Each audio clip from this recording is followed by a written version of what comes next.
तो चाइना कहता है कि नहीं, तुम एक्चुअली चाइना का हिस्सा हो। ताइवान कहता है हम एक इंडिपेंडेंट सॉवरेन नेशन है, और यही खटपट चल रही है चाइना और ताइवान के बीच। कोई न्यूक्लियर वेपन्स की बात नहीं करता, सिर्फ दो देश हैं दोस्तों जो न्यूक्लियर वेपन्स की बात करते हैं, और बिला नागा करते हैं, रोज बात करते हैं। एक नॉर्थ कोरिया, दूसरा पाकिस्तान। নমস্কার, আপনাদের সবাইকে স্বাগত। চীনের মাথা খারাপ করে দিয়েছে তাইওয়ান। এই বিষয়ে ভারতীয় মেজর গৌরব আরিয়া কি বলেছেন শুনুন। लूना 25 जो रशिया का स्पेसक्राफ्ट है, जो उड़ा था, और लोग कह रहे थे कि साहब चंद्रयान 3 से एक दो दिन पहले वो लैंड कर जाएगा, उसमें कुछ टेक्निकल ग्लिच आ गया है। जो प्री ऑर्बिट है, जो प्री ऑर्बिट यानी कि मून में प्री लैंडिंग ऑर्बिट जो होता है कि लैंड करने से पहले मून में आपको चक्कर लगाना पड़ता है, ऑर्बिट लगाना पड़ता है, वो एंटर नहीं कर पाया। कुछ प्रॉब्लम हो गई उसमें। क्या प्रॉब्लम हुई है अब मैं आपको स्टेटमेंट पढ़ के बताता हूं कि रशियंस ने इसके बारे में क्या बोला है दोस्तों। रशियंस ने यह कहा है कि the robotic spacecraft was due to enter the orbit on Saturday, but due to an emergency situation the manoeuvre was unsuccessful. यह रशियन स्पेस कॉर्पोरेशन रोसकॉस्मोस ने लिखा है। The team is analysing the situation, और उन्होंने further detail नहीं दी। Basically क्या था कि साहब एक इमरजेंसी सिचुएशन आ गई, क्योंकि जो मैन्यूवर था, ये जो प्री लैंडिंग ऑर्बिट है मून का, उसके अंदर नहीं घुस पाया लूना 25। अच्छा, सबसे पहले तो मैं रशियंस को ये कहना चाहता हूं कि देखिए सारे के सारे हिंदुस्तानी हम आपके साथ हैं। ऐसी कोई कंपटीशन नहीं है हमारी रशिया के साथ कि हम पहले आप पहले। हमारा भाईचारा 75 साल पुराना है, ठीक है ना। आपने हमारी ऐसे वक्त मदद करी है जब दुनिया ने मुंह फेर लिया। So there is no competition between us, और अगर थोड़ी बहुत कंपटीशन भी, it's a healthy competition. We wish you all the best, और हम ये चाहते हैं कि रशिया का लूना 25 भी मून के साउथ पोल में ही लैंड करे। और खुशखबरी तो ये होगी कि जब दोनों के दोनों मुल्क, भारत और रशिया का, एक साथ लैंड होगा, तब मजा आ जाएगा। Maybe I am being too optimistic, maybe I am being too hopeful. There is a sense of एक है रशिया के साथ लोगों का, भारत में एक रोमांस है दिमाग में, एक अच्छी यादें हैं। तो हो सकता है कि वो बीमारी मुझे भी हो, लेकिन दोस्तों I wish the Russians all the best, और मैं चाहता हूं कि लूना 25 भी सक्सेसफुल हो और चंद्रयान 3 भी लैंड करे एक साथ, तब आएगा स्वागत। तो दोस्तों बात यह हुई कि विलियम लाई जो वाइस प्रेसिडेंट है ताइवान का, वो अमेरिका चला गया, और उसके बाद कहीं कहीं और चला गया। इससे जो चाइनीज हैं वो आग बबूला हो गए। वो मानते थोड़ा ना इसको, वाइस प्रेसिडेंट या प्रेसिडेंट को president, no not at all. वो कहते तुम चाइनीज हो, जैसे हम चीनी में नहीं चाऊ चाऊ, तुम भी चीनी में नहीं चाऊ चाऊ। वो कहते हैं हम चीनी में नहीं चाऊ चाऊ है नहीं यार, हम ताइवानीज हैं। किसी दिन और मैं बताऊंगा ताइवान का चक्कर क्या है और चाइना का चक्कर क्या है, और वन चाइना पॉलिसी, इसके ऊपर हम लोग डिस्कस करेंगे। लेकिन suffice it to say that the Taiwanese are not happy, और ताइवानीज ने बोल दिया यार ये सब बेवकूफी करना बंद करो। तो चाइना कहता है कि नहीं, तुम एक्चुअली चाइना का हिस्सा हो। ताइवान कहता है हम एक इंडिपेंडेंट सॉवरेन नेशन है, और यही खटपट चल रही है चाइना और ताइवान के बीच में। और चाइनीज ने एक्सरसाइजेज लॉन्च कर दी वहां पे, मिलिट्री एक्सरसाइजेज मेजर। अच्छा, चाइनीज का भी ना ये, इनको अकल नहीं है चाइनीज को, they don't know how to deal with the situation. जो कमजोर है बोला उसको दबा दो। अब सारे कमजोर दबते भी नहीं है, ठीक है। तो चाइना ने क्या करा, चाइना ने जनाब अपने 40 एयरक्राफ्ट जो थे वो ताइवान स्ट्रेट के जो लाइन है उसको क्रॉस करा, और ताइवानीज एयर स्पेस में आ गए। ये डेयर करना होता है कि हम तो तुम्हारे एयर स्पेस में घुस गए, तुम में हिम्मत है तो मार के दिखाओ। You understand. तो ताइवान ने बोला कि यार बच्चों वाली हरकतें मत करो, भागो यहां से, हट। तो ताइवान ने उनको बोला कि तुम कटो यहां से, we are not impressed. Basically क्या है कि ताइवान में जो इलेक्शन है उसमें चाइना इंटरफेयर करना चाह रहा है, और ताइवान को चाइना अपनी एक प्रॉपर्टी, अपनी एक जायदाद, पर्सनल जायदाद समझता है। और चाइना को बहुत बुरा लगता है जब ताइवान में कोई बाहर से आता है या ताइवानीज कुछ बाहर जाते हैं, किसी और से मिलते हैं। ये चाइना को पसंद नहीं है। लेकिन इन मिलिट्री एक्सरसाइजेस का हुआ क्या, इससे होगा क्या?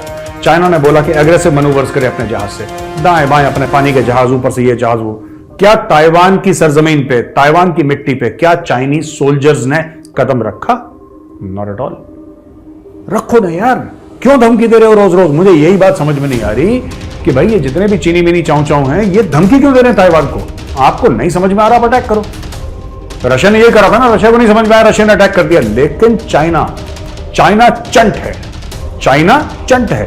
चाइना ने रशिया और यूक्रेन की लड़ाई को अच्छी तरीके से स्टडी करा, और चाइना को यह बात पता है, ठीक है। आपको पानी पार करके, जमीन से आप ताइवान तो नहीं जाएंगे ना, जमीन से आप ताइवान नहीं जाएंगे, आपको पानी पार करके जाना है। और अगर जब तक आप पानी में हैं, you can be quote unquote interfered with. अब चाइना ये सोच रहा है यार आए कैसे ताइवान करे। जिस दिन, मैं बता रहा हूं आपको, जिस दिन चाइना को ऐसा लगा कि there is 100% chance of victory, China will invade Taiwan. लेकिन बड़े सारे लोग बैठे हैं, अमेरिका बैठा है, क्वाड बैठा है वहां पे। जिस दिन ताइवान को इन्वेड करेगा चाइना, और एक ना एक दिन जरूर करेगा। जिस दिन करेगा ना, उस दिन जैसे बंबई वाले कहते हैं ना, मुंबई वाले, मुंबई, चाइना की वाट लग जाएगी। और चाइना की वाट लगेगी क्यों दोस्तों? इसलिए लगेगी क्योंकि पूरे जो देश है ना, धीरे धीरे दुनिया के, एक तो चाइना की इकोनॉमी, आपको ये बात पता होनी, चाइना में फिर से रियल एस्टेट की जो बड़ी बड़ी कंपनियां हैं वो कोलैप्स कर रही हैं। चाइनीज बैंक्स बैंकरप्ट हो रहे हैं। बैंकों के पास पैसा नहीं है। बैंक के पास पैसा नहीं तो और किसके पास होगा? बैंक बैंकरप्ट हो रहे हैं। बड़े बड़े अरबों अरबों डॉलर जिनके पास एसेट्स थे, जिनके पास लिक्विडिटी थी, वो बैंक खत्म हो रहे हैं चाइना के। चाइना की इकोनॉमी डिफ्लेट हो रही है। इकोनॉमी में इन्फ्लेशन आता है, उसमें डिफ्लेशन आ रहा है।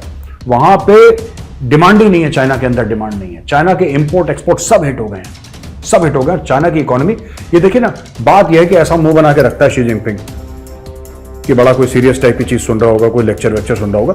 बात यह है कि उसकी बिल्कुल लुप हो रखी है दोस्तों। बहुत हालत खराब है शी जिनपिंग की। और शी जिनपिंग का यह हाल हो गया है कि अब शी जिनपिंग को यह नहीं पता इसको मैनेज कैसे करा जाए। तो लोगों का ध्यान बटाने के लिए चलो ताइवान को ऐसा कर देते हैं, चलो ये आंख दिखा देते हैं। और ताइवान कोई ना कोई मौका तो देता है उनको, कोई ना कोई मौका देता है। अगर मौका नहीं देता तो ये खुद बना लेते हैं चाइनीज मौका। तो अब ये ताइवान को धमका रहे हैं कि हम तुम्हारा ये कर देंगे, तुम्हारी ऐसी की तैसी, तुम्हारा ये। बेसिकली बात ये है कि जिस दिन चाइना ने ताइवान पर अटैक करा, हैप्पी दिवाली, ये बात तय है। और ये बात होगी, आज नहीं तो कल, नहीं तो 10 साल के बाद होगी, ये बात होगी। आप मेरी बात का ध्यान रखना, ये होगा। चाइना जरूर कोई बेवकूफी करेगा, और जब चाइना बेवकूफी करेगा, लंका डायरेक्ट। वहां पे यूएस, जापान और साउथ कोरिया ने कंडेम करा है, बोला है कि ये जो यहां पे जो चाइना कर रहा है, मिलिट्री एक्सरसाइजेस कर रहा है, और वहां पे बीच में नॉर्थ कोरिया को बोल देता है, किम जोंग तो पागल है, उसके पास तो और कोई कामकाज है नहीं। वो हर समय कहता है अपने लोगों को, पता क्या, वो डरा के रखता है। वो किम जोंग इतना पागल है, अपने लोगों को, नॉर्थ कोरिया के लोगों को डरा के रखता है। सबको, जिसको कहता है ना भयभीत, हिंदी में कहते हैं कि भय के माहौल में रहते हैं वो लोग, डर के माहौल में 24 घंटे। वो बीच में कभी भी आ जाएगा टीवी पे, तो सब कुछ उसका ही है, जमीन उसकी है, आसमान उसका है, तारे उसके, ओ भाई टीवी स्टेशन भी उसका, सब कुछ उसका। वो तो माई बाप है बिल्कुल नॉर्थ कोरिया का। वो पहुंच जाता है, उसका दादा था, उसके बाद बाप हुआ, उसका ये हुआ, अब ये पहुंच जाता है वहां पे और ये कह देता है सबको कि ऐसा है दोस्तों कि न्यूक्लियर वॉर के लिए तैयार हो जाओ, हम सब मर जाएंगे, न्यूक्लियर वॉर के लिए तैयार हो जाओ। तो कोरियन फिर परेशान हो जाते हैं, नॉर्थ कोरियंस, और अब वो न्यूक्लियर वॉर के लिए तैयार है। न्यूक्लियर वॉर हो नहीं रहा। ये बेसिकली देखिए, इसको कहते हैं ना ब्रिंक्समैनशिप। ब्रिंक्समैनशिप ये होती है कि आप कितना धक्का दे सकते हैं किसी को, आप कितना धक्का दे सकते हैं किसी को। क्योंकि जब कोई न्यूक्लियर वॉर की बात करता है तो लोग ऐसे बात नहीं करते। आपने कभी इंडिया को, या आपने कभी जिसको कहते हैं इजराइल को, फ्रांस को, चाइना को, रशिया को, यूनाइटेड स्टेट्स ऑफ अमेरिका को, आपने कभी इन मुल्कों को न्यूक्लियर वॉर के बारे में कभी once in a while nuclear option का कोई डिस्कशन हो गया तो हो गया, एकेडमिक बात हो गई तो हो गई, या बहुत स्ट्रेस में कुछ बोला किसी के जवाब में तो हो गया। कोई न्यूक्लियर वेपन्स की बात नहीं करता। सिर्फ 2 देश हैं दोस्तों जो न्यूक्लियर वेपन्स की बात करते हैं और बिला नागा करते हैं, रोज बात करते हैं। एक नॉर्थ कोरिया, दूसरा पाकिस्तान। पाकिस्तान तो इस खुमारी से ही नहीं उभरा कि उसके पास न्यूक्लियर वेपन है। ये वहां से जो टमाटर बेचता है सड़क पे, ठीक है, जो प्याज बेचता है, जो सब्जियां बेचता है, जो ढाबा चलाता है, सब इतने खुश हैं कि हमारे पास न्यूक्लियर वेपन है। और जिनके पास हैं पड़े हुए, वो चुप हैं, वो कुछ नहीं कह रहे, वो चुपचाप बैठे। आपने कभी देखा अमेरिका को बोलते हैं कि हम न्यूक्लियर अटैक कर देंगे? जबकि अमेरिका वो मुल्क है जो 2 हिरोशिमा नागासाकी को ध्वस्त कर चुका है। आपने कभी इंडिया को देखा बात करते हुए?